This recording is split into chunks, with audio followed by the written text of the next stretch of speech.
It's now time to have our guest speaker, star director McVeigh. She is incredible at what she does. She's a star director for a good reason because she works really hard, but she's a people person. Everyone loves her. I fell in love with her the first second I met her. So please welcome Jamie. She's going to do a wonderful trick. Totally kidding. That's all right. Okay, so I'm going to try to make this as casual as possible so that I'm not just talking at you. But Sherah has asked me to speak about markets.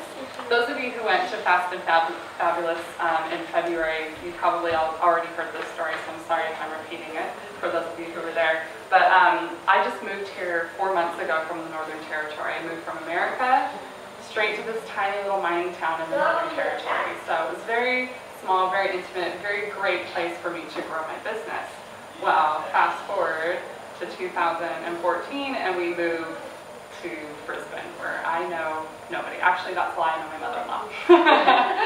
And I knew nobody. So basically, even though I was a star director, I had to start my business from scratch because I was very fortunate to leave my my customers in the hands of my team up in the Northern Territory. So I had no customer base. So I had to meet people, I had to find a way to get people to buy, host, and join, and so I figured, you know what, I'm just going to do markets, and I'm going to meet people that way, because we moved down here in December, which is right smack dab in the middle of school holiday.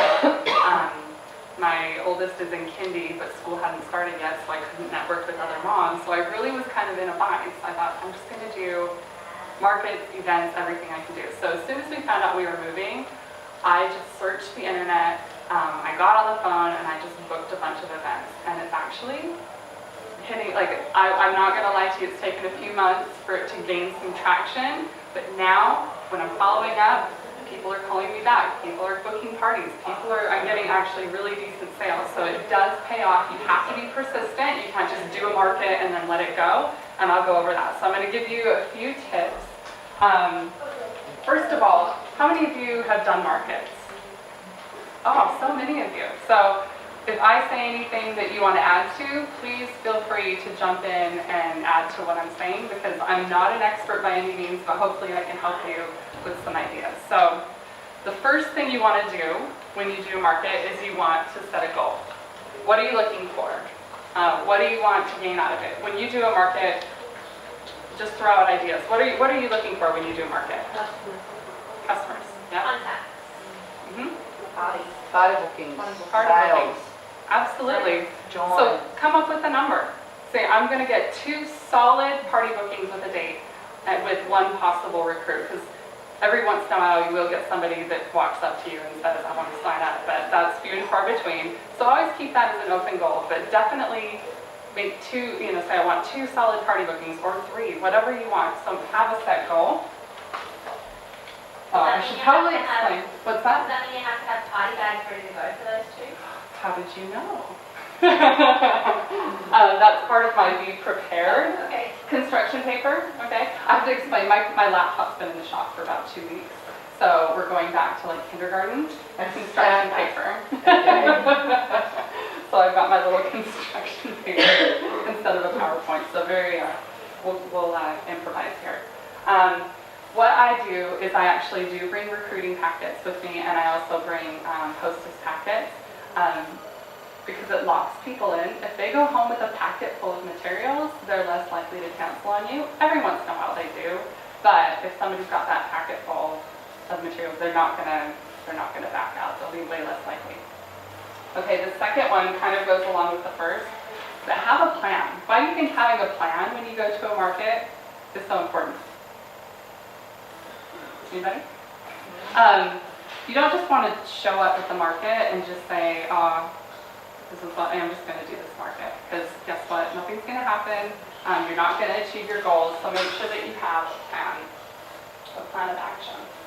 Can I just add too? Absolutely. When I did the Monroe show, I didn't realize how much was involved. So if I didn't have a plan, I know I would have left things like the tablecloth or the really important things, because there's a lot to remember to bring, especially when you first. So I found that plan ensured that I got everything there, and even right down to, double blue tack. How many times have I forgot blue tack? You know, just little silly things. I know it sounds silly, but that planning is crucial. Absolutely, absolutely. And the next step, these are in no order, by the way. I've just kind of come up with these. Be prepared. So prepare signs. Prepare samples, which I'll go over that in a minute. Maybe practice what you're going to say. Do a role play. I know it sounds so cheesy, but maybe talk to people that you know and say, hey, I'm going to do a market. Would it sound stupid if I said this? Like, I know that my friends would probably tell me yes because I'm obnoxious sometimes. But don't be afraid to role play with people. Ask your friends what makes them comfortable at markets. Why do they go at markets? So, or why do they go to markets? So be prepared. Because if you're not, just know that people are not going to just flock to your booth. They're not just going to say, oh, Scentsy, oh, we'll all go over there. So you need to be prepared with signs, with decorations, all of those things. That kind of goes with having time as well. One of the most important things about market is to realize that making contacts is way more important than making sales. I had a new consultant sign up about 2 months ago, and she was really excited to do her first market. She used her starter kit along with the shooting star kit that she got, so she had a little bit of stock sitting there, and she was really excited to sell it. Well, guess what? She called me up, and she said, oh, well, I sold a scent circle. That was a big waste of time. I said, oh, well, did you meet anybody? She goes, well, yeah, I booked 2 parties, but I wanted to make some money right then and there. I said, no. In the long run, parties are a lot more important. So the more contacts you get, the more party bookings you get, the more people you meet, the more people you talk to, that's going to be a lot more important than the sales you make. So sales, think of those as just kind of a great bonus. My next tip for you is actually directly from Mary Christensen, and that is to book creatively. And what that means is think of events that are outside the box. What's something that you would not even dream of seeing Scentsy at? A car show. Perfect. What? Book a car show. Where else can you think of that you would never dream of seeing Scentsy? Boat show. A boat show. Yep. Real estate. Think of where women are going to be really bored. Fishing shows. Yeah. Bikie things. You know, just, yeah. And some women are really into it, but for the most part, you're going to get women who have been dragged there by their husbands, or even you'll see men at those events that you can say, hey, is your wife at home with the kids? How'd you convince her to let me stay? Well, you should get her a little something to say thanks for letting me come and spend the day at the fishing show. I just booked the Urban Country Music Festival in Caboolture. Now, would you ever expect to go to a country music concert and have a Scentsy stall? Nope, but I will be there. There's over 20,000 people going to be at that festival, but because I was thinking outside the box, nobody else applied, and I got it. Because if you have a craft fair or a mother's market, those are great, but everybody's going to be trying to get those stalls. So if you think of somewhere that people wouldn't think of, I've got a home and fishing expo that I booked in October. So, and they had never even heard of Scentsy, so obviously nobody's ever tried to book a Scentsy stall. So be creative when you're looking. All right, the next one is visual appeal.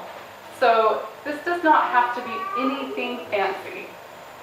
Is this fancy? No, but I bet you noticed it when you walked in. It's really bright, it's really colorful. I think I got these for 50 cents a piece. Got this for $2 and it's a little bent up, but something to really draw attention to your stall. Now you don't have to go spending a lot of money. I'm not saying that you have to get big fancy signage, but sometimes the signs help. One that I had made, and if you want, it's been approved, so if you want the pattern for it, just let me know and I can get it for you. But this is a marketing banner. I have gotten it approved. It has to be printed at Caboolture Signs, otherwise you're going to have to get it reapproved for another printer. How much was it to get it printed? This one was $99. But it's a really sturdy, it's a vinyl sign, so it can be crumpled, it can be everything, and it's really sturdy. This was $99. I had it designed by a gal on my team who happens to be a graphic designer, so I'm really lucky to have her on my team. But this kind of stuff draws people in. Some people think that Scentsy you can only buy it. They may not know you can host a party. Sometimes they don't know you can join, but this draws attention to your stall. So have that visual appeal. How do you then put it up? Like, I usually have it, because I do a lot of outdoor markets, I just have a gazebo oh yeah, or a marquee and just hang it, because it's got the little eyelets, oh yeah, and I yeah. hang it up in front. How long did that take to make mine? Oh, this only took about a week. So, is there any chance we can order yet, or we have to wait till?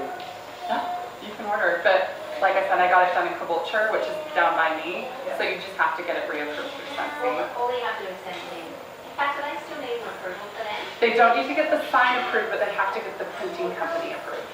So what do we have to do? Send the PDF. It's a PDF file. Just send the PDF file to the printing company. Oh, Make sure, along with, it's called an intellectual property form, and that's on your workstation in the resources tab. So just send the PDF file of what you want printed along with the intellectual property form, and you send that to is it ad approval? It's ad approval. Yeah, ad approval, ADAPPROAVAL, or OVAL, I can spell. Ad approval at Scentsy.com. Yeah. So just do that, and then you can. Would we be able to go through your... Yeah, all you have to do, because the gal that designed this for me, she did it really, really cheap, and just said, look, I'll give anybody the pattern for $5. Oh, wow. Just so that it's worth her time and money, so, or time and effort, but she only charges $5. So if you guys want one. So if you got that resized for a big event, and like a roll-up banner, Uh-huh. would you have to get it reapproved, or would it already been approved? The design is already approved, you just have to get the printing company approved. So, you just have to arrange the dimensions and the type of sign with the Because printing printing company. companies want to make sure that you have plagiarized, correct? That's right, it's the intellectual property form. Yeah, it's not because, That's printing people, not printers. It's not about Scentsy. yeah, Scentsy wants to make sure that the printing company does not use their logo, their products, anything to advertise their own company. So it's to protect Scentsy and to protect you ultimately. Can you talk to you guys about an order, about 10, 15, 20, see what they'll come on? To put a Caboolture. One print run, Yeah. And then it's easy to distribute. And it's right off the freeway, it's just off of that Variety Island Caboolture exit, it's right there. Just check with them, see what the best figure is, and then I can drop through and see. Yeah, because like I said, it's already been approved. That way you wouldn't have to get it reapproved, you just That's right. order it. You can go to the source. Yep, totally. I've got some here as well that I've got pre-approval. And I've got one that my husband does, so I've got some as well, watching between the two ends, a little closer.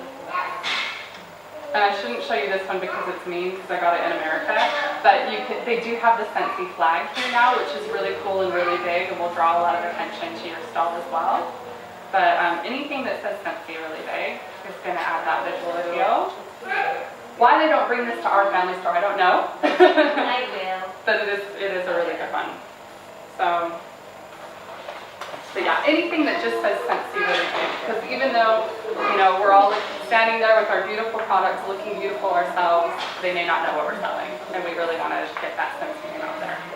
So that is the visual appeal.